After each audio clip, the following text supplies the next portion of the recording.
Hello,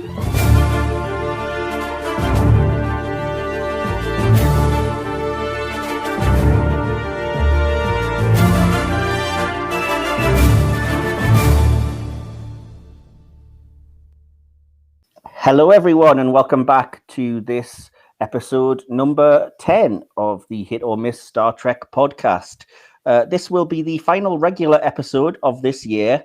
The response to the podcast has been brilliant, though, so don't worry, we will be back, and there will be another episode next week, in which it'll be a crossover, basically, with my other podcast, which is Hit or Miss the Big Screen, and myself and my friends Will and Stephen will be reviewing Star Trek 2009 on that one. But yeah, that's next week. This week, if you haven't noticed from the thumbnail and such, we will be reviewing the episode Broken Bow from Star Trek Enterprise. But as with every other week, I'm joined by a new guest. And again, a guest who's contacting me from the other side of the world, as it were, today. So would you like to introduce yourself, sir? My name's Johnny Staggs from Tennessee. So I, as I said before we got recorded, I cannot hide my Southern drawl no matter what I do. So so on Twitter, I'm DizNerd Trekkie. So awesome. I'm looking forward to getting to know a bit more about your kind of taste in Star Trek and stuff, because we've talked back and forth on Twitter and I've seen bits and pieces, but I do know that it was you that selected this episode. So very appropriately, we'll be the Malcolm Reed and Trip Tucker of this particular episode, I guess. That works. Yeah, exactly. Yeah. Well, they were best friends. So to let everyone know who's, if anyone's joining us new to the podcast, by the way that this works is that it goes in sections. The first section is basically a getting to know you, where I will talk to John, and we will discuss his tastes in Star Trek and things. Just a light sort of grilling. No severe interrogations, though. No Cardassian torture or anything. We will then go from there into the section Hit or Miss, which is what gives the podcast its name, where I will basically just shout out random things from the Star Trek franchise that I haven't told John about in advance. And then we'll discover if you think it's a hit or a miss, Johnny, and I'll give my opinion and we can debate back and forth if necessary. There's only 5 of those this week because I know we're reviewing a 2-part or feature-length episode, which, as mentioned, then we'll get into that, and that'll be a review of the Enterprise pilot, Broken Bow. So, without further ado, are you ready to answer some questions about Trek then? I'm ready. Awesome. So this will be the very first section, which is the section that I call Healing Frequencies Open, but it's basically just a little getting to know you thing. So the very first question I've been asking all my guests, Johnny, is what introduced you to Star Trek? Can you remember which episode it was that first hooked you in and made you think, oh, I'll keep watching this because I like that? And can you recall when it was exactly? I can. It was January 1991. Wow, okay, specific. I was 13 years old. I had been a Star Wars fan most of my life, because, let's just be honest, Star Wars, I was born in 77, so I've never known a life without Star Wars being such a big media presence. So I see. Of course, I used to love Star Wars, and I love Spaceballs. Oh, yes. And, they didn't talk about Star Trek a lot, but there was a couple of mentions of Star Trek. So yeah. It was January 1991. And HBO was playing 2 Star Trek movies. And I thought, I like, Star Wars. So let's just check out this Star Trek thing. So I missed the first one that came on, but I remember it was a Sunday. I had the VCR ready and I recorded it and watched Star Trek V, The Final Frontier. Oh, that was my first Star Trek. That was a baptism of fire. And you didn't stop watching after that? I did. Well, I didn't know that was supposed to be the bad Star Trek at the time. That was the only Star Trek. That's fair enough. There is things to like in that movie, and sometimes you've got to admire the bonkersness of just, yes, Kirk is fighting God over a starship at the end of that movie. But But now the second movie, when it finally, they repeated it again and I recorded it, it was actually The Wrath of Khan. So excellent. Yes. The worst and the best in the case of most people. So, and there was only 5 movies at the time. The 6th one hadn't come out yet. So. Of course, yeah. Okay. That's cool. So can you, if you had to pick a sort of favorite series of all of the Star Trek ones, what would it be? Overall, it's going to be Deep Space Nine. Okay, awesome. Popular choice. When I always joke and say I have 3 favorites, I have the original series, because even though The Next Generation was out, that's what got me into Trek, the movies. And then I went back and watched the show. And then I got into the Next Generation, starting with season 5. I was watching reruns of the early seasons, but watching the new episodes of season 5 when they aired.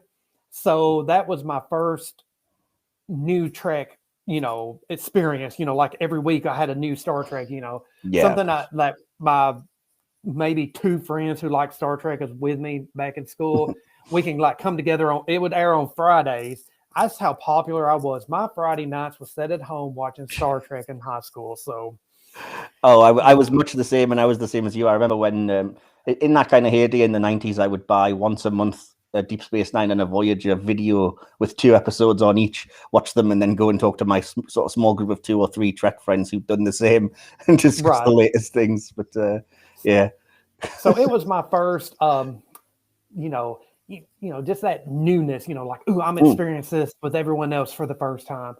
But absolutely. Then Deep Space Nine, to me, I know everyone talks about how season 1 is like a weak season. I just love every season of Deep Space Nine almost equally. I mean, to me, it gets better, but it's like a gradual better. I just think it's the best when it comes to story-wise. And I mean, and as a show that's about a crew, Deep Space Nine really focused on the entire crew. To me, it never felt like the original series. It was basically the Kirk, Spock, and Bones show. The Next Generation became the Picard and Data show, which every character had their moments, but let's just be real. It was the Picard and Data show. Even Riker wasn't even that. And then Voyager, basically became the Janeway Doctor 7 of 9 show. And then they even did Enterprise basically as Archer, T'Pol, and Trip show. So, I think Deep Space Nine never fell into that kind of trap of just focusing on the the most popular characters or the characters that's right there in the front. Deep Space Nine definitely has the best recurring guest stars, I would say, of any of the most definitely. Well, even they treated their what could be like supporting cast. They even treated like Morn like a such a great character. Even though he never spoke, but they still treated him so. It's a good example, with so much respect. Absolutely, because it's basically a 1-joke idea, and then by the 6th season, there's an episode centered completely around this 1-joke idea that doesn't talk. Right. But Deep Space Nine and Voyager was airing when I was in college, and so I didn't have cable in college. This is the 90s, so there's no such thing as DVR or anything. I used to have to try to set my VCR at home and tell my family, look, from these 2 hours, I need you to have it on this channel. And of course, I kept missing episodes, and I just finally just had to just, throw my hands up in the air and just say, I'd forget it. 1 year, maybe I'll get to rewatch this somehow, some way. But I just being away from college a week at a time and then trying to depend on my family to keep the TV on, that was just too much. And if the power went out and the VCR reset, I mean, that wouldn't even be their fault. So there was just so much, little factors going in. So definitely, yeah. Well, the next question anyway on this section is it's been a bit of a toughie for everyone, so apologies for that. But it was basically if you had to pick 3 episodes or movies that you would think would be exemplifying the very best of what Star Trek could represent, and maybe to show somebody who hasn't seen the franchise before to try and sort of show them the best ideas of what they could look forward to, what 3 episodes or movies would you choose? Okay, I want to choose The City on the Edge of Forever. Excellent choice. That would definitely be one of mine. Yeah, that has to be. That just shows to me, it's the seed. You can see the seed being planted in that episode, and the choices, the consequences of, of having to do the right thing. Sometimes it's hard, so yeah, I would definitely pick that one. Yeah. I would also just thinking for a movie, I'm going to pick The Undiscovered Country out of the movies. I'd pick The Undiscovered because to me that one really has a lot of real world implementations. You can see where they're coming from, and definitely, yeah. We still to this day, back in the day, the Klingons was the analogy for the Russians and everything, but I mean, that analogy can go so much further nowadays. So. Yeah, well, yeah, they've done a lot with it, but yeah, I do remember, like I said, when Star Trek 6 came out, a lot of people were describing it like that as kind of, well, the Berlin Wall's come down, so now we kind of have to bring down the Berlin Wall in space of the kind of clash with the Klingons, and that was why it was basically that, and the fact that they'd already sort of had Next Generation debut and shown that Klingons were on friendlier terms and everything. So, yeah, I think it does have some real world allegories to it, and it's probably the most standalone but also good of those first 6, because 2, 3, and 4, I think, fantastic movies, but they're one, again, long story, so you're only getting part of the story otherwise. And 1 and 5, unfortunately, not really the best thing to give somebody. But yeah, awesome. And my third one, I think I'm going to do New Eden. Oh, I can't even say the word Eden. From Discovery season 2. From Discovery, yes. Yeah, episode 2, New Eden. Wow, that's awesome. That's not many people have picked the recent ones, but that's cool. Well, I think it's really good to show that. I mean, you're on Trek Twitter. You see the discourse from people. Yes. And to me, New Eden is Trek through and through. I mean, it's one of the best examples of what any Star Trek can be, because number one, and for me, I'm coming from a Christian background. I was, raised in a Christian family. I'm still a believer. I still attend church. Awesome. But New Eden just showed how religion can be respected without being mocked, or if you're not a believer, you're still respected. It just, it just really made religion just seem like, it's still there, but we don't fight over someone's religious beliefs. Yeah, absolutely. New Eden I love as well, because it's just one of the most Starfleet feeling of Discovery, which had a first season which wasn't very Starfleet for obvious reasons, because the captain wasn't. But yeah, I think it was the first time it really had a chance to do a standalone story that felt like, oh, this is a proper Starfleet crew. And obviously Captain Pike, I think, was fabulous in that season. Anson Mount as the character was just great, as I've said many a time before. But yeah, I hope sometime Anson comes home and I happen to be.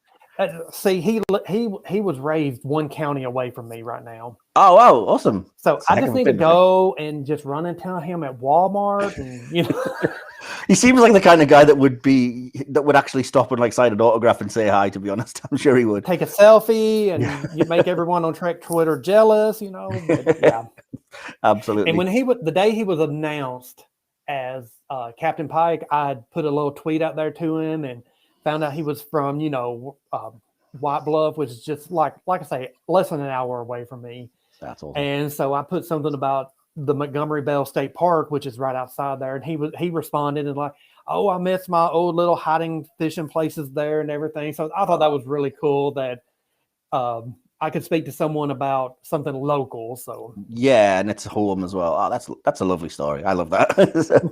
Awesome. And those are 3 good choices, because nobody else has picked a movie, because I kind of it didn't occur to me until about halfway through the series to mention they could have done, and as well as just episodes. So I like that you included one, and obviously a Discovery inclusion is always good. There were a couple, but not many. Yeah, I think a movie is a good way to get people into it. I mean, a movie is what got me into Trek. So I can definitely see that. Yeah, I think we need more love for the movies, because they're the ones. It's not that the first thing I watched, but I do remember having a special love for them, because they were the things that were on TV way more than the episodes ever were when I was really young. So many a weekend you could watch Star Trek 2, and then 3 would be on the following week or whatever. And like I said, because it was one continuing story, and it was wow, this looks incredible. It's big screen value when you're used to watching. My mum watching the original series with its very shoestring budget and everything. So, when I picked Star Trek 6, that's not even my favorite movie. Let's just be honest. The Star Trek movies are really good or to me, there's only 2 bad ones, but everything else is really watchable. And I love Star Trek 6, but to me, there's 7 just awesome Star Trek movies that could almost be my favorites. But 6, I think, is number 4 in my book. But, okay. I think it's a great movie, but it's not my favorite, because my favorite, like everyone else in the world, it's Wrath of Khan. It's got to be Wrath of Khan. Okay. See, I would personally put First Contact above it. That's my number 2. Yep. It's always those two with everybody that asks, isn't it? Hey, I'm the weirdo. I put Star Trek 09 as number 3. I love that movie. Okay, cool. Well, and I think the Kelvin movies, I have got people friends in the Star Trek thanks to the Kelvin movies. That's the good thing about it, is that if it serves as a kind of, even if it's something that I don't necessarily love or respond to, if it gets anybody else into the franchise, I'm all for it being a sort of gateway, I guess.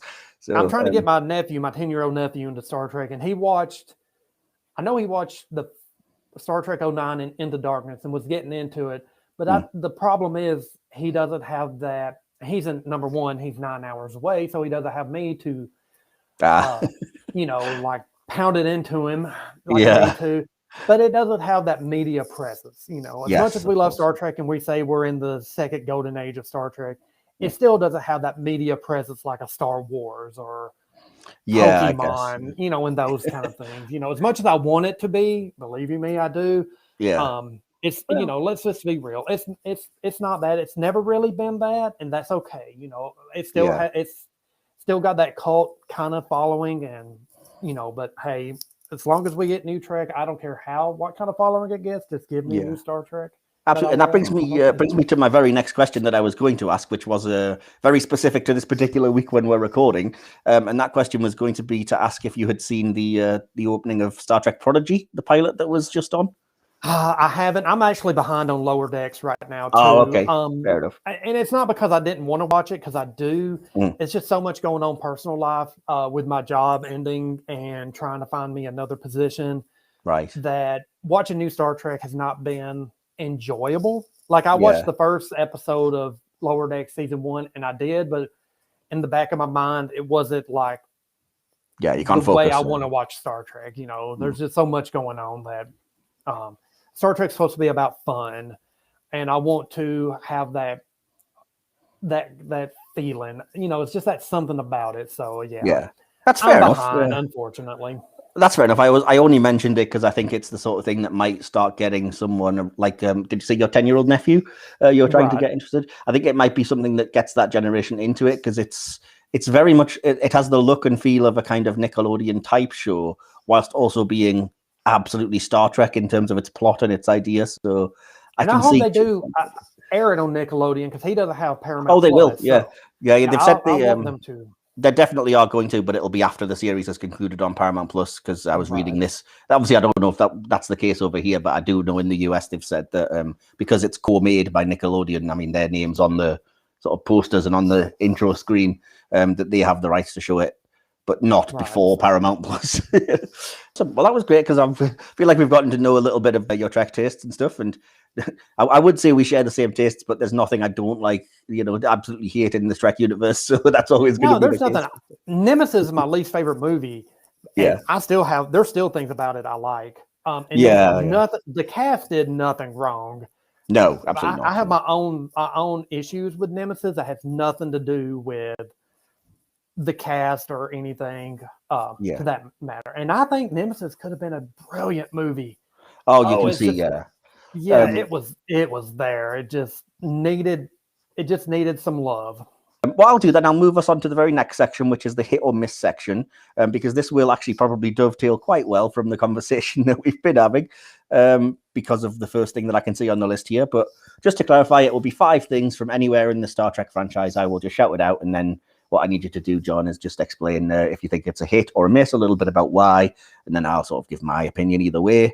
And so just to get straight into it, the very first thing on today's list, because this is just a list I made totally at random, the first thing I have on today's list is Star Trek 3, The Search for Spock, as we've been discussing the movies, strangely enough. That is a hit. That is a major hit for me. Awesome. I love Star Trek 3. Good. I remember it not getting a lot of love until quite recently, and I think people are starting to realize it's not as bad as they used to think it was or say it was. Well, when I got into Star Trek, it was back in the day when it was, even Star Treks are great. All Star Treks are bad. And I'm like, 3? No, I don't. I can understand people not liking 1, even though I love it. I can understand that. And 5, yes, pretty well a production mess. Yes, yeah. Call a spade a spade. As Yeah. much as there's so much in there, I enjoy, and I can watch that movie almost any time. It is a production mess. You could tell the humor was horseshoed in there because Star Trek 4 had comedy and it was such a big hit. It's a compromised movie. But to me, Star Trek 3, for that to be Leonard Nimoy's directorial debut, it was, it was directed perfectly. Oh man, there's just so much about it I love. And I get so emotional when they destroy the Enterprise to this day. A lot of people would say the same, it was such great filmmaking, and it doesn't have the high stakes of Star Trek 2 or Star Trek 4, if you're going to put it in there, basically it's one man, the needs of the one, that's basically what that story is, so. Yeah, but they say that, don't they? Trying to keep the Klingons from getting the secrets of Genesis to use as a weapon. I guess you could, but that doesn't seem to be. That's not the actual point of the movie. But no, but it's a good little sort of antagonist plot that I don't think gets enough credit, really. Yeah, Christopher Lloyd was great. He was very, very good. Yeah, unrecognizable, really. Yeah. Yeah, and they, and there was stakes involved. They killed Kirk's son, so they weren't just going to say. That's the thing. Again, talking about what never really gets credit, and he takes a lot of flack for his acting, but it still moves me to tears every time I watch it when William Shatner just can't even collapse into the chair properly and just gives the "you Klingon bastard, you killed my son" that he has to repeat to himself and his voice breaking up. And it was just such a key moment of acting that I was like, "Wow, that's powerful," And just having that callback in Star Trek 6. Yes. Absolutely, yeah. You could never forgive the Klingons for the death of your son. Right. Absolutely, yeah. It's a good movie, though. Star Trek 3. I think. You've got it introduced us to the Excelsior, and the Oberth class, I believe. If my granny had wheels, she'd be a wagon. Yes, exactly. Yeah. There's so many great lines and moments, and I think as an adventure kind of Star Trek movie, it's probably the most kind of swashbuckling, rip-roaring adventure of a film. And I just love the scenes even at the bar where you see the different aliens that you'd never seen. That was some creativity there, back, even if they're background characters, it's still, that was, you just didn't see that a lot in Star Trek. That kind of, almost Star Warsian cantina scene of all the, aliens. Definitely, it's definitely inspired by that for sure, yeah. But I just love seeing the Earth space dock and everything in that movie, and the whole idea of them stealing the Enterprise and that music, James Horner's music for stealing the Enterprise. Oh, absolutely. Ooh, chef's kiss. As you say as well, though, like humor that doesn't get a lot of credit, but things like I'll have Mr. Excitement eating out of my hand when it was kind of the poor sort of young cadet that she's basically strong-armed, and also during that time, don't call me tiny. Don't call me tiny, absolutely, yes, Sulu. And then just it's such a dodgy visual joke that maybe is too ridiculous, but the idea that the Excelsior's like, they're never going to outrun us, go to transwarp, and it just basically just boom, boom, boom, there, it's dead. Scotty sort of... he took three parts out of it. Exactly, yeah, 3 tiny little screws or something, and he's like, it's not good anyway. One surgeon to another. Yeah, absolutely. Oh, wow, I could just watch that film now. It's so good. And speaking of acting, DeForest Kelley having to be Leonard Nimoy as Spock. Yes, absolutely, yeah, completely. Yeah. Yes, and they're doing a very good job. Like I said, in that bar scene when he really is channeling Spock, it's very, very good. Yeah, I think that movie is having the reappraisal it deserves now that people have realized the whole even number good, odd number bad thing is kind of rubbish. I need Fathom Events over here to put it back in theaters because I didn't get to see any of the TOS movies in theaters. No, me neither. And so since 2017, they played Wrath of Khan, the motion picture, and then in August they did The Voyage Home. So now I need them to go back and do The Search for Spock and then give us 5 and 6. So I can say I saw all the movies in theaters. Number 2 is still on the theme of movies. I have no idea why I wrote these down, but so number 2 on the list is hit or miss The Sonar from Star Trek Insurrection. I'm gonna say minor hit. Okay. I think that's one thing. Sometimes Star Trek movies doesn't do as well when they try to introduce a new race of a new alien race. Sometimes it doesn't necessarily hit like I would love for it to. I think it had a good point. I would like to had more build up, maybe. Yeah, I see. Yeah. Yeah. I mean, and I can't think of the main one's name right now. I mean, he was Ruafo. really, he was really good. And, they got a fantastic actor. Yeah. Yeah. Got an Academy Award winner there. So, yeah, absolutely. Yeah. And you can tell, I mean, he performs the part brilliantly. Yeah. I did not see that twist coming when I saw it in theaters. So that was good. I didn't see the twist at all. No, I didn't either. And I remember that's one of the parts that I do like about it because, I'll just go ahead and say I think it's a hit as well. Probably slightly more enthusiastically than you. I thought the impact was kind of there for me in the movie because it was handled with the writing and everything quite well. And because it did all link together in the end when that final twist happened. Spoiler alert, everyone. But in case you haven't seen Insurrection. But yeah, and I just think the idea of, as we were discussing, kind of the concept that Trek always reflects kind of real world things, the idea that they were this race of people that had taken plastic surgery and extreme vanity to the ridiculous level of looking like quite disgusting, but thought that it was really like a good thing to literally peel their faces off and stretch them. And, it's over the top version of the same sort of, don't be ridiculous concept, but I think it worked. And then that gruesome scene when they used that thing to literally kill the Admiral, and I was not expecting that. Yeah. And that was a good I really liked Dougherty too. I would have liked for him to, I know he was doing it for the wrong reason, but I really liked that character for some reason, the actor, and, just really brought some gravitas to what was really a minor role that we didn't know who he was. So, for someone to come in one-time appearance and leave that kind of impact, Yeah, that's the thing. Right? When you look at the cast that film had F. Murray Abraham, Anthony Zerbe, and Donna Murphy, 3 fantastic, like Broadway Oscar level actors who didn't really get a lot to do, but made the most of what they did have, I would say as well. So, I thought Donna Murphy was great. I remember when Spider-Man 2 came out, and a lot of people were like, oh, Doc Ock's wife, I'd never seen her in anything. I said, you need to become a Star Trek fan. She's got a big role in that. So, yes, absolutely, yeah. But no, if I had a slight criticism of the Sonar, it would be that I didn't need them to have all these various slave races, which was obviously like they were just trying to copy what they'd done with the Dominion and have like they've got servants from species they've conquered and stuff. It was like, all right, we get the idea. Yeah.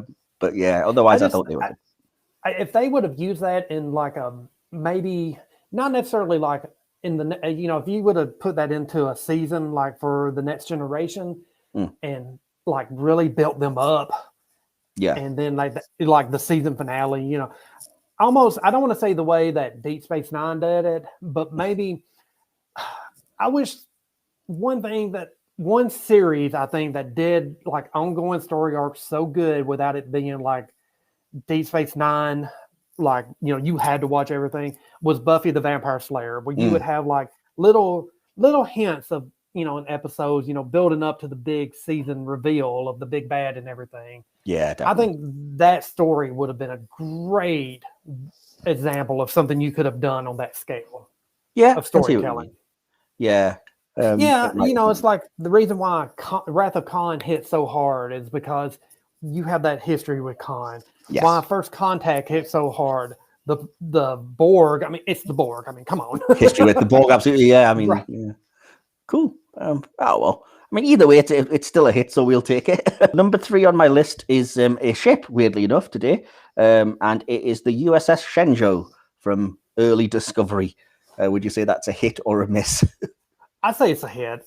I'll be honest with you. I wish we would have got more than 2 episodes with that crew. I wish we had like even a 5-10, almost like a Torchwood Children of Earth or Torchwood Miracle Day miniseries. I see, yeah. And then lead it into Discovery. Oh, I would have loved that. Yeah, I can see that. And I know a lot of people have said that they wish that the Shenzhou design was the hero ship for Discovery, because a lot of people were certainly initially not on board with the design of Discovery because it's very out there by Trek standards, and the sort of empty space in the saucer and the overall design, which I was genuinely fascinated when I read because I've recently got the Discovery Designing Starships book earlier in the year, and when I read that the reason for Discovery being designed like that is because they wanted at one point to have it jettison the saucer completely and imitate a Klingon D7 battlecruiser.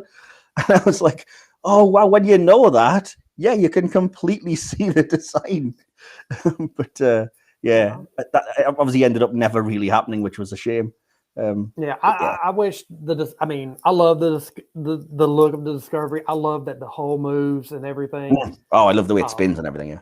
Yeah, I mean, it's just beautiful. Who would have thought we could ever get Star Trek on TV to look like a motion picture? Of course, yeah. But but in terms of the Shenzhou, I kind of agree with you. I think I really like the design of it.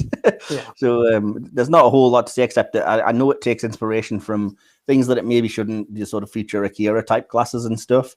And yes, I do remember reading that technically it's upside down because they just thought it looked better, and it wasn't designed that way. It was just an accident. It was designed facing the other way, which is why the bridge is on the underside, which some people have a real problem with, which doesn't really bother me, to be honest. But no, nothing like that really bothers me. I mean, it's someone's design. Someone put some effort into everything, and one thing I love about, even though I said earlier, Discovery kind of took me a little bit, off on the beginning. You don't want the same thing over and over and over again. There's no need to make it new if you're going to just keep doing the same thing over and over. Of course. So I love having the different, even if it's something I don't love, I still respect. Someone took the time to design this, Cool. Yeah, I like the Shenzhou design. As I say, I in terms of one thing that I will shout out that I do like that it actually has like spikes coming out of the deflector, which calls back to the original series, which is a little tiny geeky touch, but I do love it. It looks kind of like an aerial, which none of the other Discovery ships really do. Yeah. Any of those little tiny details, because this is just 10 years before TOS. I mean, that stuff is just wonderful. Yeah, it is. But and as you said, with special effects and stuff, the ship just looked so good. And at the end of the day, it's a ship that's captained by Michelle Yeoh, so that's all you need to know, really, isn't it? That's why I would love to have like a bigger miniseries to have her as Giorgio. I guess you call her Giorgio Prime. Yeah. Have more of her. Like I say, to me, Torchwood is the best one to do those kind of story miniseries kind of things. Children of Earth was fantastic. Yeah. Oh, it was. It was only 5 episodes, but man, the impact those 5 episodes had. Definitely, yeah. Recommend that for anyone who's after just anything else to watch that's not Trek. But there you go. So I'll move to number 4 on the list then. Number 4 is a character from your favorite Trek show, and it's the character of Cassidy Yates. Hit or miss? What would you say? I'm going to say hit. Cassidy, how can I put this? She really brought out the human side, the humanity, I guess, of Sisko. Yeah. He was already a wonderful character, and you saw him as a wonderful dad, but having that romantic side. I mean, maybe I'm a little old fashioned, but kids grow up and they leave. Yeah, you always want them, but that's just it. They leave the nest. Yeah. If you can have that. This is the love of my life. I'm doing this to save the world, even though I'm having to leave the love of my life. Yeah. I mean, she just really brought that character. Added so much to that character, and she was just a good character and fit Sisko so well. Yeah. And she wasn't Jennifer Part 2. I know we didn't get a lot of Jennifer, but she was not Jennifer Part 2, and I like that. She, Yeah, definitely agreed. Yeah, because that would have been really awkward anyway. Right. I'm not saying anything against Penny Johnson. Penny Johnson Gerald. Yeah. All right. I had it right. I'm horrible on the spot with names. I'd second guess myself, but it's nothing against her. But obviously, Jennifer was supposed to be, this goddess of women. Sisko fell in love with her at first sight. On a beach. So she just had to be drop dead gorgeous. Where and again, not saying anything bad about Cassidy, but that was not her character. She was more. For lack of a better word, she was more of a real person. Beautiful. Well, don't get me wrong. She's a beautiful person, but she's not that. Yeah, she was way more of a tomboy, whereas Jennifer was very much the girly girl, sort of feminine, as you say, the lofty ideal of I will put this woman on a shelf and worship her. Whereas, and that it was the 90s, of course. You're gonna have that. Yeah, definitely. But yeah, Cassidy obviously naturally had more character, so I would definitely say hit. My very slight criticism, which almost knocks it down a little bit, would be that I wish they'd done more of the fact that she aided the Maquis and then went to jail and then just came back and everything was just not mentioned again. She just turned back up on the station after a year and it was like, oh, hi, I'm busy with this Bajoran tablet, but it's good to have you back. And I was like, right. Well, you're not going to address this at all? But, right. Okay, fair enough. Yeah, and Deep Space Nine, they address so much. I mean, there's, oh man, just I need to do a rewatch of that so bad. Yeah, I do kind of wish we'd had at least a. I mean, they wouldn't have taken up a lot of time, but just half of an episode's worth of plot of them discussing what happened. And given how Sisko was so bitter towards Eddington and the Maquis, he forgave her very easily and stuff. And she the same, spending a year in jail and then being like, "Oh, I realize you did what you had to." And I just wish there'd been a little bit more conflict and a bit more done there. But yeah. And Deep Space Nine is really good about seeing those shades of gray areas, and not everything is black and white. 100%, absolutely, yeah. But I will say as well, though, shout out to Penny Johnson-Gerald, who is a really good actress, who I think was great in Deep Space Nine, then was fantastic when I saw her in 24, and is one of the best parts of The Orville as well, which is a show that I don't love, but she is so good in it. She's easily the best character, in my opinion. So if anybody hasn't seen The Orville and is thinking about giving it a watch, keep an eye on the ship's doctor, played by Penny Johnson-Gerald, because she's really, really good. Yeah, as I say, I didn't love it, but it's definitely watchable, and it's got a Trek vibe a lot of the time, but she's the most definitely the most heartfelt and the character you care the most about, and the one that's not just a joke, basically. Right. It's taken more seriously.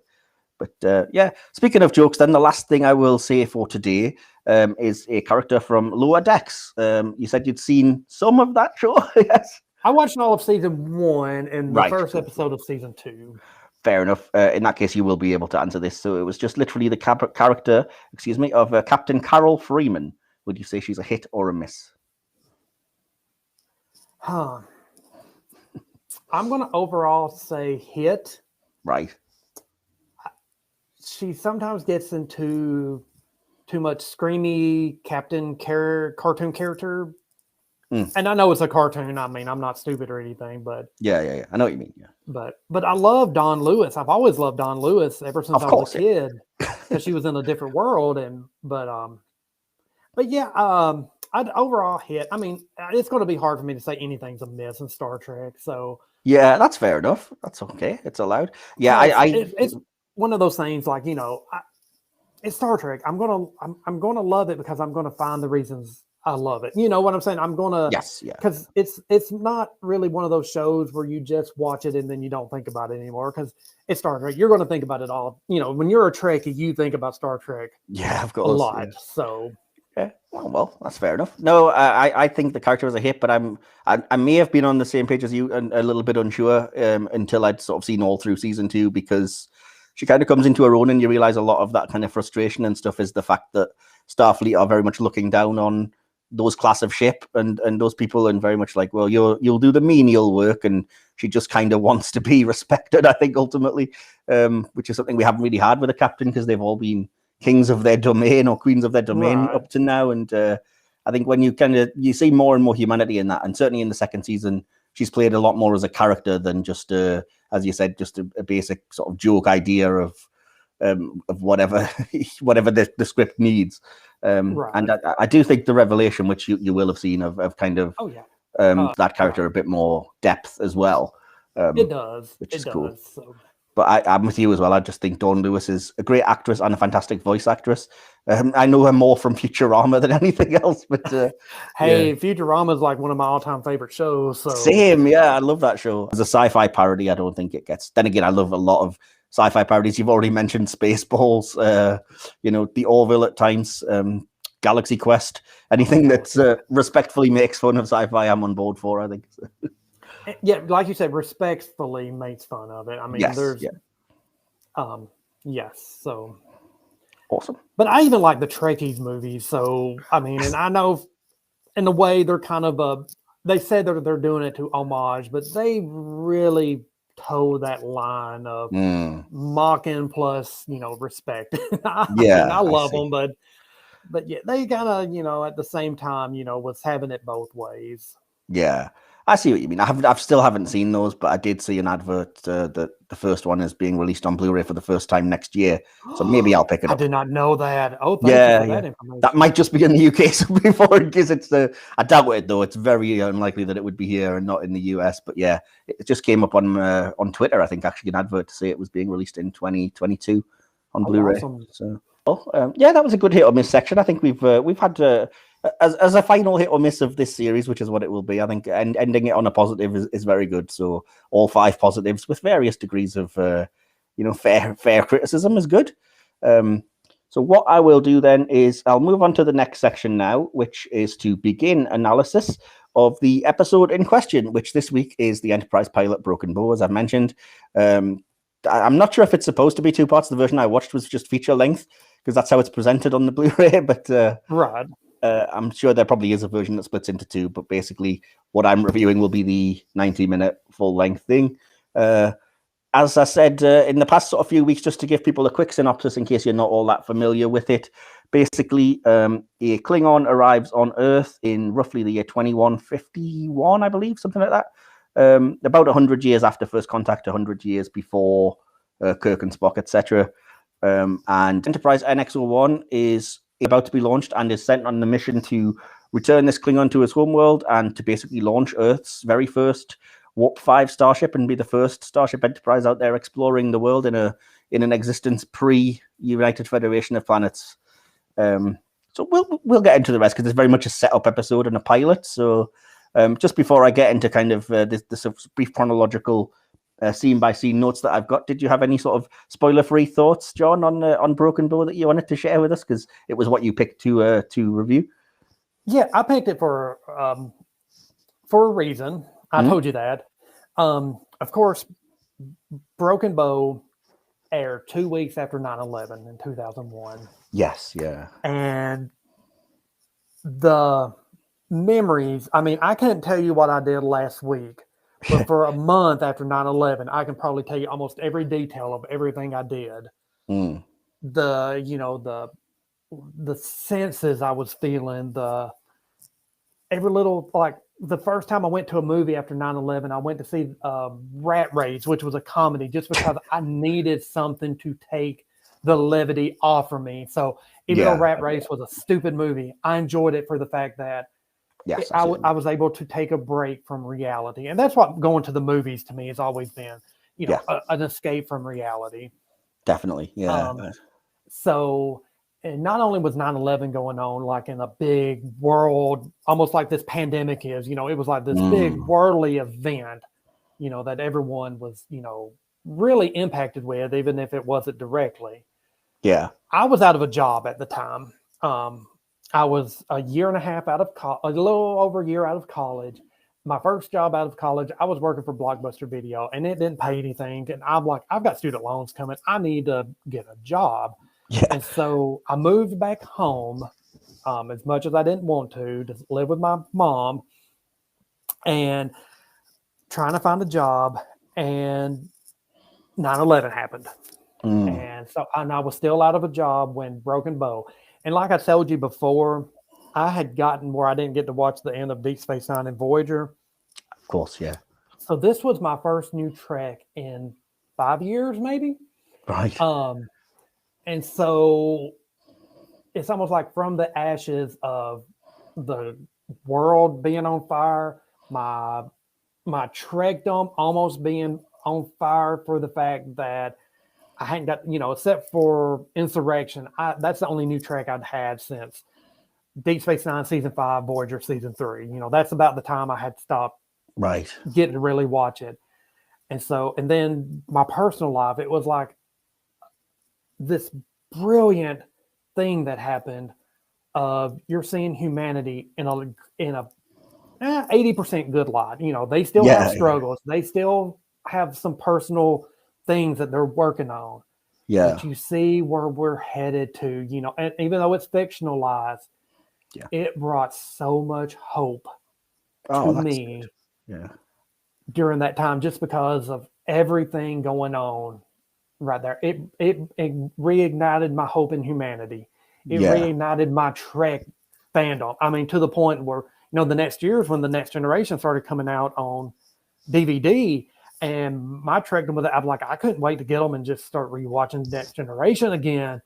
And then I started a job 2 weeks after that came. Well, no. 1 week after Broken Bow aired, and I was in training in Memphis, Tennessee, and had to stay at a hotel.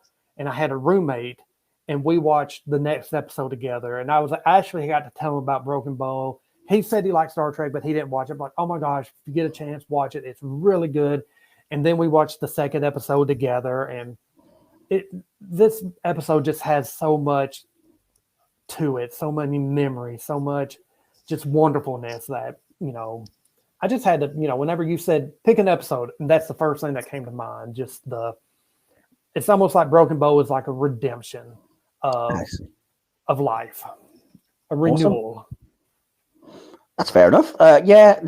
This will probably be one of the first instances where we have very different experiences that we were bringing to bear, sort of going into the episode then, because outside of everything that was kind of happening in the world, obviously, which had kind of, I think, knocked everyone for six, even over here, and things were a bit kind of up in the air in terms of not knowing where we stood or anything. But aside from that, in terms of Star Trek, I was on the edge of, I think, just a Star Trek overload, because I'd been watching 2 series going out at the same time for the entire length, more or less, of Voyager and DS9, and then I was now sort of also doing that with re-releases on VHS of Next Generation.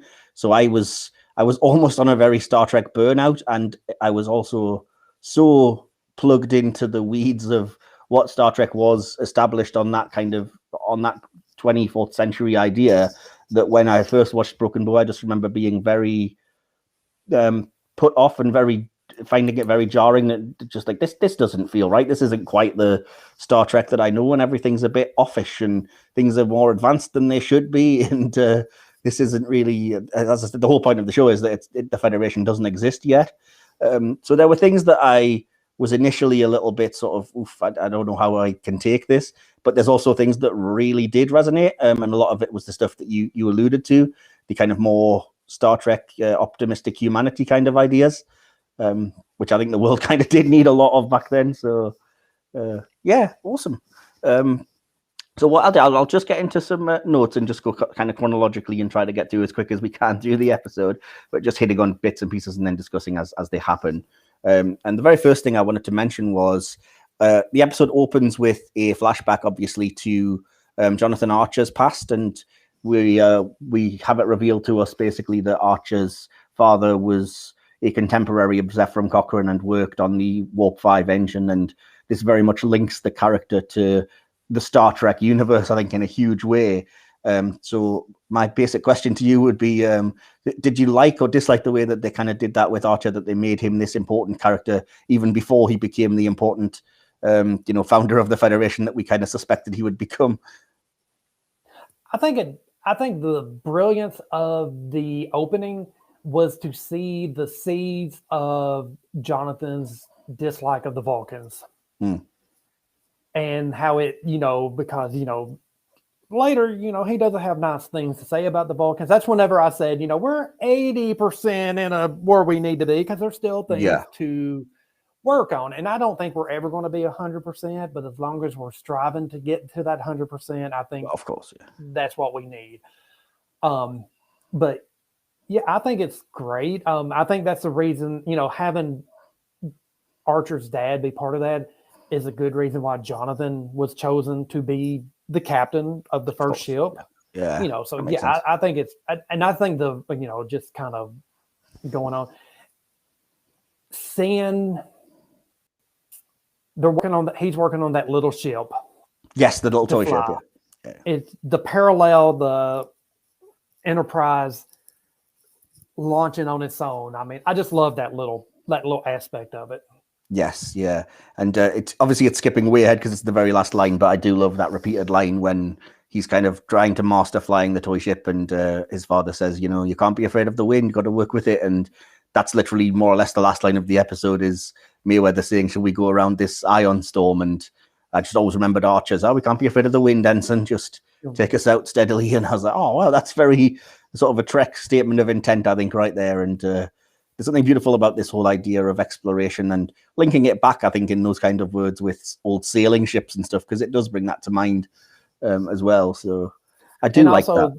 Yeah, and the point that the wind in adult Archer is T'Pol. Yeah. I think so. Yeah, but I know that's ahead as well. So yeah, absolutely. But I will get to that because I did have some sort of thoughts and opinions. But just before we get there, as I basically mentioned in the synopsis, we immediately flash to Broken Bow in what would be their present day, and we see a Klingon running from someone. We don't see who the person is at first, but then it's revealed to be something unfamiliar but icky looking. This green creature that can stretch its body in very X-Files kind of ways to get in and out of places, which is pretty intriguing, but very weird, I think, very jarring for an opening scene of the show, where everything, I think, looks very modern and kind of like, ooh, that's very weird. And again, it would be answered later, but I think at the time I was still kind of like, well, why did the Klingons not look like the original series ones? In that annoying nerd way that we often do, Not that it literally was, I think, like a minute of thinking that, and then was like, well, never mind, I'll go with it. But it was still, I think, present as a decision that they made there. So yeah, I think I wanted to just mention as well quickly that the actor who plays the Klingon in this episode sadly very recently passed away. So I just wanted to say RIP to him, because he does a very good job with a very thankless task, because he never really speaks English in the episode even, yet he's the entire inciting incident and does a lot of emoting. So he was president of Earth in Fifth Element, so Yeah, absolutely. Yeah, of course. Yeah. Oh, wow. He's one of those character actors that you've seen in way more places than you probably recognize, I think. But, my biggest one is Friday. I don't know if you've ever seen Friday or not. I haven't. No, I've heard of it a lot. Chris Tucker, Ice Cube. You need to check that out. That's a great movie. Fair enough. I'll certainly put it on the list. Excellent. Great. So this is probably the best place to ask you this question. And so what were your thoughts on the Suliban as kind of Enterprise's initial threat going forward? Because we're introduced to them in this episode, and then they are obviously the main crux of it. So yeah. The Suliban, I thought for 2001, the special effects looked pretty good. Even on the Blu-ray, definitely. Yeah, sure. The special effects look pretty dang good, for 20 years for a TV budget on a network that wasn't very, wasn't a very popular network, Yeah, no, UPN. UPN only lasted one season longer than Star Trek on UPN. I was intrigued, Give me a good mystery like that, and I want to know more. Fair enough. I should have mentioned sooner, by the way, that I was watching this episode with my friend Will, who I've mentioned before a few times. He's been on the podcast. He's never seen an episode of Star Trek before this year, and he watched The Cage, which was his very first one that we reviewed earlier in the podcast. And he was watching this with me via like a sort of Skype, basically. We were sort of screen sharing it because he was just interested. And in terms of the Suliban, they were way more effective than I realized, because I'm very sort of hardened to these kinds of things. But in the scene sort of midway through, when all the power goes out and they're attacking the ship and, almost invisible and in shadows and climbing up the walls and stuff, he was genuinely scared and said that it felt like a horror movie, and it was really tense, and he was kind of a little bit freaked out by it. And it didn't even occur to me that was obviously a very effective use of those particular characters and what they can do, which was, if you're going to do new aliens, at least have them be something that you've never seen before. So you've got to give them credit for that, because they definitely are that. And then, as you said, with them mentioning that, they should really be no different than humans, but they've just been genetically engineered by someone to this point where they can do incredible things. And it invites a lot of those questions, which didn't really get great answers, unfortunately, but at least the setup, I think, is good. Well, I mean, honestly, look, you talk about genetically engineering, look at, they could have been a callback to Khan. Yeah, of course. Yeah. You could have almost said, hey, in our human past, we tried that. It didn't work. Yeah, exactly. Yeah. Because exactly that there's a sort of very sinister point to them of kind of, you can do all these things, but have you lost your soul in the process, and who do you work for and whatever. But yeah, intriguing ideas that sadly, I think it's not this episode's fault, but a lot of this stuff with Suliban and Temporal Cold War just didn't really have great answers when we finally actually started to get some. And then by the fourth season, I think even they realized, like, we just want to end this. It's not going to work, is it? But yeah. So we've only hit the credits, bizarrely, but I did want to quickly say that I'm one of the people that actually really likes Enterprise's credits and music. I make no shame about it whatsoever. I think it's a very good song that fits the tone, and I love the idea of the credits just being the history of exploration leading into space travel. So, okay, I love the song too. Yes. If anyone knows me, I'm a sucker for a big pop ballad, and that fits the bill perfectly. Awesome. I loved it. I loved it. You know, like when it first came on, I was like, huh. Yeah, this isn't just instrumental music. Yeah, what? Okay. And then, of course, yeah, I got where it didn't take no time for me to just be belting out Faith of the Heart. And of course, that was what I spent 2 years now. Oh my goodness. We had on Twitter the Enterprise theme challenge where all of, there was like 120 people saying the Enterprise theme and everything. So if you missed it, just look for the hashtag Enterprise theme challenge. Mine won't be on there anymore because my old account got deleted, but I'll have to look it up. Yeah. Yeah, it was pretty awesome. Awesome. Yeah, it's very memeable. I think the theme tune now, people have kind of realized that a lot of people, they say they jokingly or ironically like it, but I think people just do like it more than they like to make out. But I went and I got Russell Watson's 4 of his CDs, 4 or 5 by the time they stopped being released over here. Okay. I bought his CDs. I mean, I got to be a fan of his through. Oh yeah, he's good. Yeah. Awesome. Cool. Yeah, good choice, I think. But so anyway, after the credits, we open on Earth, sort of space dock, for want of a better word. It's very similar to the one from the motion picture. And it's just amazing, this visual effects, because I just think they look gorgeous. It's amazing to me that, again, you're watching a TV show with not on a particularly highly regarded network, but with this kind of budget, that the entire sort of trip through the space dock and the little joke about Trip scratching the paint with the inspection board and everything. It feels movie quality to me, at least, and it looks incredible on the Blu-ray. So I loved it. I loved any shot in space. And this is the first Star Trek TV show in high def that was filmed with high def in mind. So, and widescreen, and so absolutely, it does have that more theatrical presence. Whenever, I mean, to go from Voyager Endgame to Broken Bow in a matter of months is, a little bit of a difference. It is, yeah. No shade on Endgame, which has great moments too. But yeah, you can tell there was a step up, I think, in quality. And there's something about the designs, I think, even though they may be slightly too advanced at times, or they certainly seemed it at first, that I've just really, really come to love the design of the NX-01 and the shuttle pods and every sort of pre-Federation thing that we see. But at least you had to Paul using the Spock the little thing looking through. I did make a note of that when it happened. I was like, oh, it's the Spock scanner that just rises out of the console. Awesome. Yeah. Oh, I love that. So where were we? I wanted to move on to talk a little bit about one of my biggest kind of problems with the episode, which I don't think you necessarily did have an issue with as much as me. But I just didn't like that the Vulcans were portrayed as real jerks in this show. It was the other thing that really, that was way too jarring for me, and it just hit badly, because I was like, it just doesn't fit the tone of what we know about the Vulcans in TOS and with Spock, and with very much revering these people and this character. And even First Contact was kind of like, oh, it's the Vulcans that we're making first contact with, and this is an epic moment. And then just to find out that they've actually been holding us back, and they're arrogant and not very nice. It's a weird decision for me that I didn't fully agree with. I think for me, looking at it from the humans at the time point of view, you're looking at it a little bit differently. Like, say, with Jonathan, looking at it as, oh, they're holding us back. But if you maybe did Broken Bow from the point of view of the Vulcans, they may not seem that way. Yeah, of course. Yeah, they may be, more like a overbearing parent.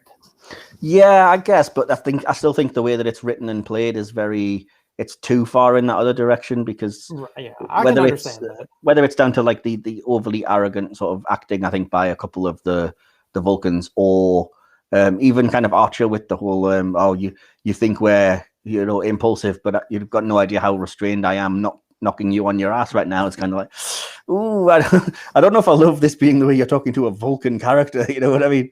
But right. At the same time, I get what they were doing narratively, and it does give you at least something to push against to really reinforce humanity going out on their own, I think. And of course, as the series developed, naturally the Vulcans by the 4th season had become the ones we know and love, and there were explanations for a bit of all of this. And you had the Federation forming, so it wasn't about humanity doing it on their own so much as actually joining these sort of the 4 founding species, which I did like. And I did like even in this episode that even Archer recognizes his prejudice and points out to T'Pol that it's one of the things he's going to have to get over, but he would like to have her on board for the rest of the mission, which is a really big moment at the end of the episode, so at least to give you that. Yeah, maybe it did go a little too far, but I think it really shows where humans are in this 100 years before Kirk, 100 years before you had your first full Starfleet Vulcan. Yeah. Serving, Yeah. I know what you mean, but to me, it was an unusual choice of species to do that too. And it just seemed like they were starting off with more work to do to get the Vulcan species to where we knew they would be. But I do think it was very clever that they point out the idea that the Vulcans would kind of disconnect the Klingon life support because he would be dishonored. So to their point of view, they're doing the absolute right thing, and they're kind of not wrong, but it's just the human kind of empathy and compassion that's like, no, if there's a way to, if this guy doesn't have to die, we're not going to do that. We will do everything to keep him safe and return him home. And I liked that particular rubbing up of the two species because it was two opposing ideologies, but there wasn't clearly one that was like, we are the bad guys, and one that was like, we are the noble guys. It was just, you can see where both were coming from, if that makes sense. No, exactly. That's one thing you could, like I said, you can almost like redo Broken Bow from the viewpoint of the Vulcans and just see a totally different idea, like, what I'm saying, one of those kind of, every story has two sides. And, of course, we're looking at it from a human perspective, where the Vulcans could look at, everything from their perspective, which is, different. Definitely, yeah. I mean, they would find, like I said, humans impulsive and very lucky not to have gotten in more trouble, maybe, and stuff, if you look at it that way. But we are. Completely, yeah, fully, absolutely, yeah. But I like that, because, like I said, even things that are like that 20% that we're not quite there yet are things that the show can address and say, yes, there is prejudice there, and I should be a bit more tolerant. And yeah, it's good that we get a chance to at least address it. So that's cool. I do like that we get to briefly see the transporter at the start, and that it's explained that it's really just for cargo and has only barely been cleared for people. But the moment that scene happened, even at the first time around, I was like, well, that's getting used by the end of the episode. There's no other reason for that scene to be there, Yeah, and one thing, I'm going to use this point right here. There's a lot more Travis in this episode than I remember. I said the same thing. And I think probably he gets more to do here than he has at any other point in the series. He does. And he was really an interesting character, to his, everything. So, man, he got the short end of the stick when it comes to Enterprise. But definitely. Well, him and Hoshi, I would argue, both deserved better, frankly. Going back and watching Hoshi in this, and then remembering how she was...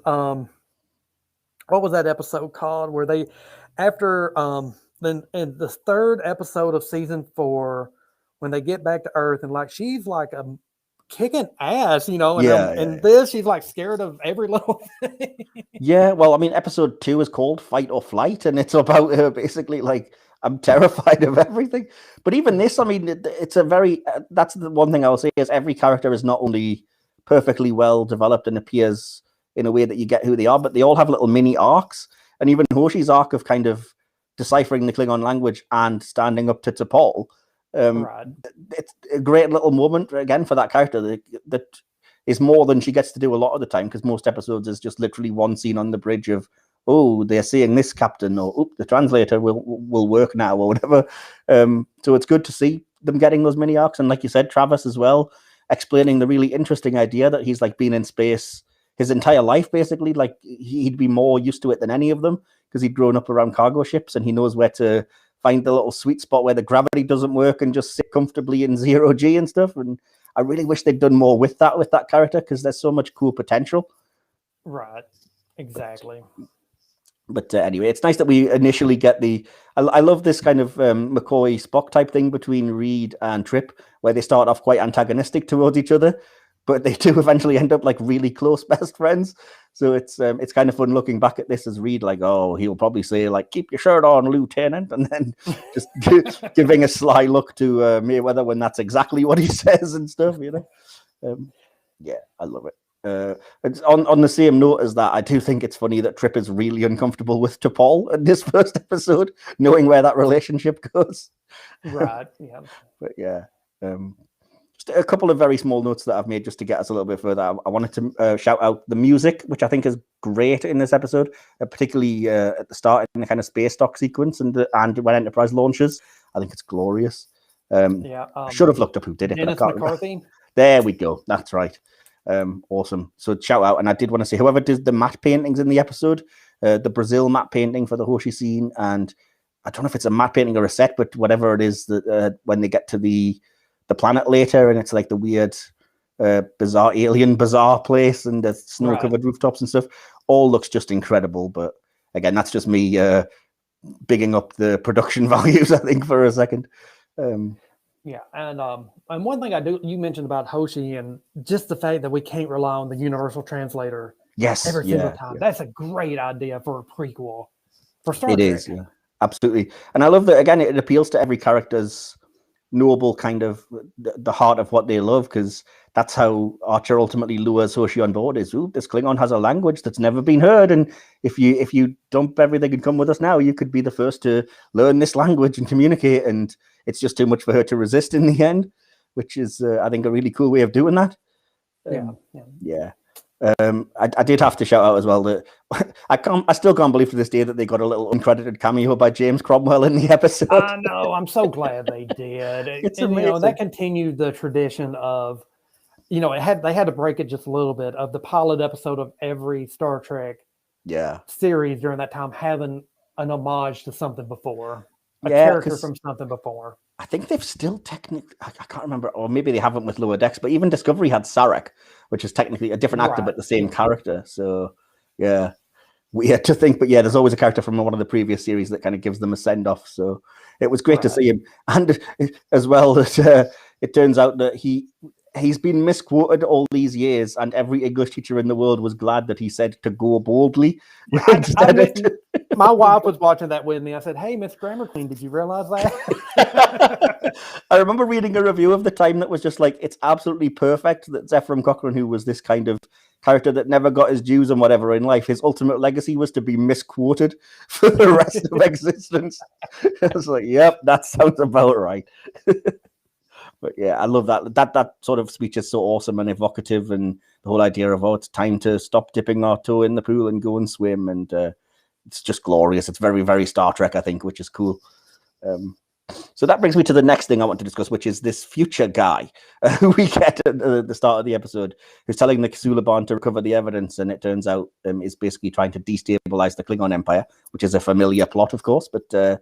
So I quite like the character in this episode because it's all intrigue and it's very fascinating of an idea, and we do kind of get hints that it's a person from the future that's being a benefactor to the Suliban. But I was curious on what your thoughts were generally about Future Guy in this and maybe in future episodes. Well, in this, like you say, you could tell this was going to be a different Star Trek because they did put some seeds into some future what's going to happen. I don't know that they never really answered that mystery, but the thing I do like about that character is that it immediately sets up that Jonathan Archer is somebody important, that this guy from the future specifically wants to disrupt him because, the Federation obviously would be standing against him at some point or something. You can conjecture, and Archer will be the key to that. Which is why I don't love this idea that the producers have come out with since that, like, if they'd revealed who Future Guy was, it would have been Archer, because that makes no sense to me whatsoever. Right. So I choose to ignore that idea. Because, not great. It's a shame we didn't actually get an answer to that mystery, but here I think it's done quite well. It's a great starting point for the mystery. Yeah, of course. Yeah. Absolutely. That's my point. I think that the setup with a lot of these things is basically better than what they eventually, because I think it's kind of apparent that the writers got very tired by the end and were just like, we don't know. We didn't know when we made it, and we can't be bothered to think of anything now, kind of. Well, what they did, the poor Manny Koto at the end of season 3. Yeah, exactly. Well, yeah, I mean, even Stormfront is basically that entire two-parter exists because they were like, just finish this temporal war arc. We haven't got a clue anymore. Just end it, So, which again, it's a shame, but I think it was probably the right decision. But it's just a shame that that's the legacy of the show, is that overriding idea fed through that just doesn't quite work for me. But it gets you some good moments, so we'll forgive it.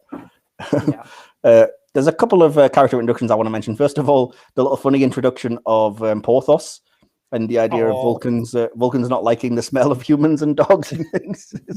It's a great little levity scene, I think. And related to that, when they go to sick bay and Phlox is setting up, and you meet Phlox for the first time, who is almost certainly my favorite character in the show. But I really wish they hadn't done that unnecessary CGI smile thing. Which is so dumb. My wife was with there and here, and I said, "Okay, don't get used to that because you won't see that." Yeah, well, they do a couple of times, but it never. Yeah. It's daft. It's because we can, really, isn't it? So, yeah. You needed Ian Malcolm there. It's like, just because you can doesn't mean you should. Exactly, 100%. Yeah, like, we can make him look really alien with CG. Just don't. It's fine. The makeup's doing the work for you, and it's a great actor. So yeah, John Billingsley, nailed that. So completely from the start. And I mean, yeah, like I said, throughout the show, he's the best part of it, I think. But yeah. The scene, talking about scenes with levity, the scene of like the dinner with the boss with T'Pol and Trip. It's such a good scene because it gives every character, explains where the Vulcans are, about humans are barbaric for eating meat and trying to cut a breadstick with a knife and fork, and having the discipline to actually pull it off in the end is just a really great summation of like, just use your hands. No, we will be disciplined, Right. Which is perfect. I love the scene. We're getting a little bit further ahead now, but when they get to the planet and they have that scene where Trip thinks that the mother is being cruel to her son. And T'Pol has to reveal that she's actually just weaning him, and that fantastic idea that like humans have to learn when to interfere and when, it's admirable that you have these noble sort of lofty ideals, but you have to realize when it might actually be, you might be putting your foot in it with that, I guess, in a way, which was such a great concept that I wish it had more than just that one brief scene, and could have perhaps used a bit more done with it during the entire series. But that scene is just great, I think. And it's a good lesson for humans today, not to judge someone's culture, Absolutely, yeah. You need to do a little research. Yes, absolutely. And just, know when to step in and when not, basically, is the key as well. It's very, it's weird to think that as much as people want to believe there's a lot of division, it's good that we are, I think, as a world, uniting, hopefully, more and more into this Star Trek idea. So... And just be respectful to one another, of course. But yeah, we probably won't necessarily go to a very Kirk-like future where we have to snog Suliban to prove that they can trust us, though. I don't quite know what that was a very Rick Berman type idea right there, wasn't it? Really? Yes, that was very much so. Like, well, even to Paul's outfit, that is very much. Oh yes, yeah. Like. Okay, 7 of 9 brought in some ratings. What are we going to do now? Yeah, I mean, well, starting from Troy, I mean, a Starfleet officer that just wears a dress on the bridge and not a uniform was kind of like, what? Weird. It improved, thankfully, as we read on. But yeah, this whole sort of scene with that Suliban I found to be really weird because it's very much there for kicks.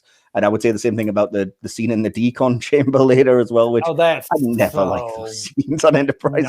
They're laughably over the top on it. They really are. I love that there's times when you remember that this is pre-Federation and how primitive it is. So whenever they do something like you've got to be in the decon when you come back because who knows what could happen, and you've got to take shuttles everywhere because there's no transporters.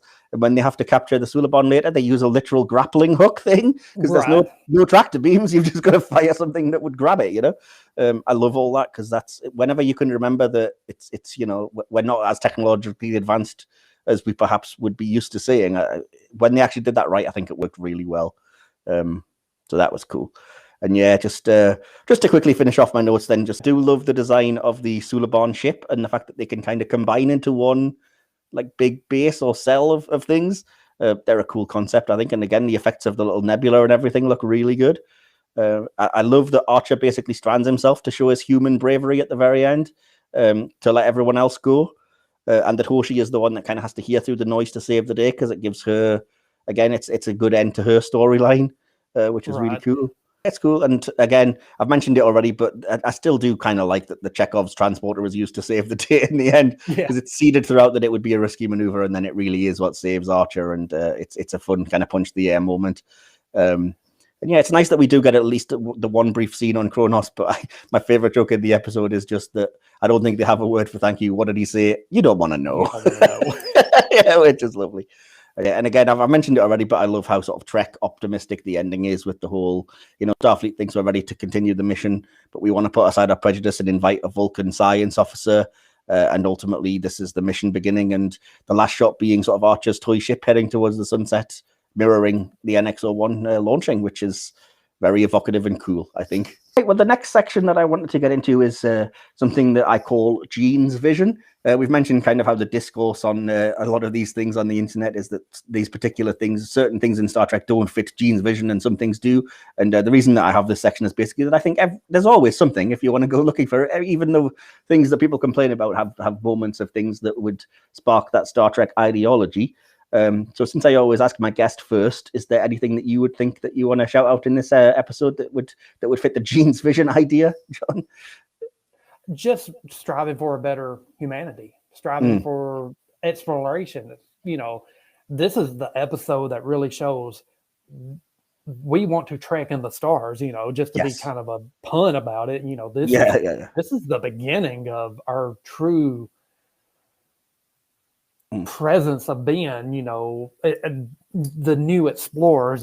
Earth has already been explored. We've at this point, Earth, there's nothing new on Earth, so we've got to advance. We've got to, go out. Yeah, we've always got that sort of species wanderlust, and like you said, we've explored everything else, so now it's time to explore the stars and grow ourselves, I think, that way, which is cool. Awesome. And I really think with Gene's vision also, and we mentioned this before, is we're not Pink Floyd, another brick in the wall. We're all have our own ways of, like not everyone is going to be, hey, I'm ready for the army, and I know Starfleet's not an army, but, you have someone like Hoshi that's apprehensive and can see things differently from Trip, who's, hey, I'm gung-ho, let's go, do what we got to do. We're respected as human beings, not, as individuals, I should say. Yes. So what I normally do now then is just to finish off, I give a conclusion to the episode and then a score out of 5 Starfleet deltas. So just a score out of 5. So did you have a conclusion and a score? I usually let my guests go first. So if so, go for it. I give it can we do like 0.5?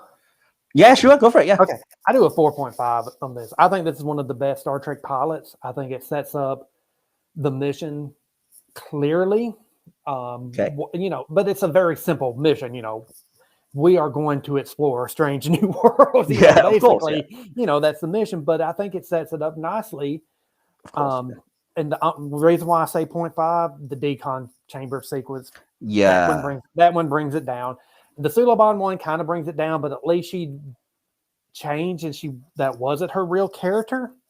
Yeah, but yeah, those things are just softcore porn. I mean, let's just be honest. Yeah, they're very unnecessary and just there to kind of to titillate, I guess, for want of a better word. So just to get Blaylock out of her uniform, as much as possible for network TV. Absolutely, yeah, that's just it, isn't it? But no, that's fair enough. Well, my conclusion is a slightly just a detailed paragraph or two that I usually write. So sorry if it sounds like I'm reading it back. I always say, but I just said it was a somewhat slow and shaky start to a series that would take longer than just a 2-part pilot to find its feet. Straight from the outset, the modern look and feel, while impressive, jars for me as an original series prequel. I don't understand how anyone could take issue with Discovery, for example, but be fine with this. Which is more a criticism of other things, but still. Right. I got you. Particularly, I think, since these Vulcans acting like jerks makes them unrecognizable. That's quite jarring and not something that I personally love at this stage. But anyway, lots of visual touches make sense as developments from our time, though, which I do like. And the episode is also one of the few in the entire show that gives the entire main cast something to do. and gives them time for some character backstory, which is fitting and works perfectly as an introduction. The hints of the larger arcs are intriguing, but unfortunately said arcs, like Suliban, Temporal Cold War, are some of the worst parts of the show, in my opinion. But where the episode succeeds is the prevailing spirit of adventure, heroism, bravery, and examination of the human spirit that Star Trek does best. Excellent acting, direction, music, and effects push this just over the side of being a hit. And so for me, I said 3 out of 5. And also, awesome. With me, I'm looking at it through rose-colored glasses of the time. So yeah. Well, let's not lie, Yeah, well, I would have probably been a lot more harsh on it the first time around. But again, I think it's actually better than looking divorced from kind of the Star Trek burnout of it all and looking at it for what it is. There's a lot to like there, and I think it could serve as a brilliant intro to the Star Trek ideals even. Okay, so just to finish off then, what my final section would be the section that I call Subspace Communications, which is just a nerdy way of saying audience interaction, wherein I basically put out a message to social media to ask what people think of the episode that we're reviewing, in this case, Broken Bow. I didn't get a lot of responses, but I did get a few, so I just wanted to share a few of them here. The first is by Jean Newhart, who just says, the only other pilots I remember are the Cage and Caretaker. Broken Bow was a great pilot, good intro to the characters, and a bit of a feel of who they are and what their mission is. Awesome. Night Star Fury says, I thought it introduced a much-needed dose of the right stuff to the Star Trek universe. Probably, I can see what you mean with that. Fair point. Chris at Shelf Nerds, who was a guest on a previous week, just simply gave me his ratings of his top 5 Star Trek pilots. Which would be number 5, The Cage, number 4, Emissary, number 3, Broken Bow, number 2, Caretaker, and number 1, Remembrance. So There we go. Steve Wassling says, I thought it was a decent opener, definitely made me want to continue watching, which is good. It's Eric at Dr. Wood was a bit less enthusiastic and just says, I was kind of meh about the whole series. I've watched it a few times and it isn't bad, but it just isn't anything great either, just HoM, which is too bad because the cast was great. So... I mean, that's probably mixed at best, but that's the most negative that we got. So, and that concludes that. So that's the end of this sort of final regular episode. So just remains for me to say thank you so much for joining me. Did you quickly have any sort of social medias or other projects you wanted to shout out before we sign off? My Twitter is at DisNerdTrekkie, DisNerdTrekkie. Showing 2 of my big loves. I'm a big Disney fan and a big Star Trek fan, and I'm a big Doctor Who fan as well. So, awesome. Stargate, all this, there's just so much I love. So, MST3K is another one of my biggies. So, but I decided to pick 2 of my big ones together for my name, and I just love to have fun on my Twitter for 90% of the time, and other 10% real life, bad stuff, but but most part I like to have the fun. Yeah, well, I hope it works out because you seem like a genuinely nice guy. So I hope nice things start happening for you soon. I know karma doesn't always work that way, but just got to get the work stuff situated out right now. Yeah, exactly. But no, just wishing you all the best and hope you can find your happiness with it. And that's awesome. So yeah, do if you get a chance, follow John at DisNerdTrekkie on Twitter.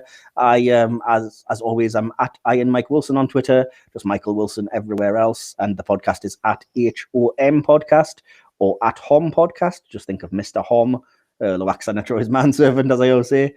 And as I mentioned up top, join us again. We'll be back for what will be the last episode this particular year of the Trek podcast, but it won't be a regular hit or miss because it will be a crossover with the Big Screen podcast, and myself and my friends Will and Stephen, as I mentioned, are reviewing Star Trek 2009. So do be here for that. And thanks again for coming on, John. It's been great. I'll let you get away and get back to work now. But in the meantime, everyone, remember, we are Starfleet. Live long and prosper.